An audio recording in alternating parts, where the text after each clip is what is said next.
See you in the garden. Hi guys, just thought I'd do a quick update on the Kumaras or sweet potatoes. These are the red ones.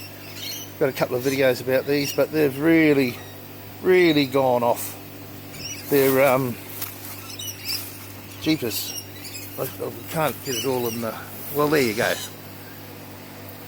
So they're going wonderfully. I've already cut the runners off once, and they're starting to run out again, as you can see here. But I've got no... I'd plant some more, but I've got nowhere to put them because they will root out from these runners at these junctures here. I don't know, I think I've cut them all off, but yeah, but by cutting them off you send all the goodness down to the roots. So I'll just keep them within the boundaries of this bed and keep cutting them.